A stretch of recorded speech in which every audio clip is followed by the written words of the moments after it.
ভাগ হইছে। এটা কোনদিন ভাগছো? ভাবো নাই। আমি ভাবাই। একটা হচ্ছে ধমনী থেকে কৌশিক জালিকার বিভিন্ন জিনিস আদান-প্রদান, বাহিরে দেওয়া এবং ভেতরে আনা, এটার ক্যাপাসিটি বেশি। সো এটা বিনিময়ের জন্য এরকম আলাদা করে দিয়েছে। পাশাপাশি তোমরা রোধ পড়ছো?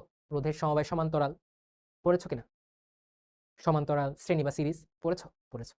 সমান্তরালে যখন রোধগুলা থাকে তখন কি রোধের তুল্য রোধের মানটা কমে আসে না? মানে রেজিস্ট্যান্স বাধা কমে আসে না? আসে কিনা বলো? আসে তো। আর যখন সিরিজে থাকে তখন তুল্য রোধের মানটা অনেক বেশি হয়। রাইট? এই যে এই সিস্টেমটা এই যে একটা আসতেছে এখানে দেখো সমান্তরাল রোধের মতো অনেকগুলা এখান থেকে নালিকা তৈরি হয়েছে, কৌশিক জালিকা তৈরি হয়েছে। তাহলে কি ভাইয়া এইখানে আস্তে ধীরে সে যেতে পারবে না? কারণ তার বাধা কম, এত বেশি বাধা সে পাবে না। খুব স্মুথলি সে ধমনী থেকে শিরায় চলে যেতে পারবে। এত চাপ অনুভব করবে না। চাপ অনুভব করবে না। করবে কি? না। সো এই সিস্টেমটার জন্য আল্লাহ তাআলা এইভাবে ধমনী থেকে শিরার মাঝখানে একটা কৌশিক জালিকা তৈরি করে দিয়েছেন। এটা সায়েন্স এখন বের করছে। কারণ আল্লাহর সৃষ্টি নিয়ে চিন্তা করলে কেন হইছে না হইছে এটা আমরা সব কিন্তু আস্তে, আস্তে চিন্তা করতে পারবো। সব জানতে পারবো না, বাট আইডিয়া করা সম্ভব। সো ওরা আইডিয়া করছে যে এরকম, এরকম।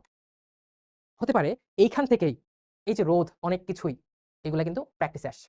সো এইজন্যই বলি সৃষ্টির মধ্যেই সকল কিছুর রহস্য আছে। সকল কিছুর রহস্য আছে। এবং এইজন্য আমি বলি বায়োলজিকে ফিল করে পড়ার চেষ্টা করতে হয়। কারণ এটা জীবন, আর জীবনেই সকল বিজ্ঞানের উৎস। বুঝছো? সো এইভাবে ফিল নিয়ে, এইভাবে কনসেপ্ট নিয়ে বায়োলজি পড়ার চেষ্টা করবে। সৃষ্টি সম্পর্কে জানবে, স্রষ্টার প্রতি শ্রদ্ধা, স্রষ্টার প্রতি তোমার আনুগত্য, স্রষ্টার প্রতি ইবাদত করার ইচ্ছা সবকিছু বেড়ে যাবে।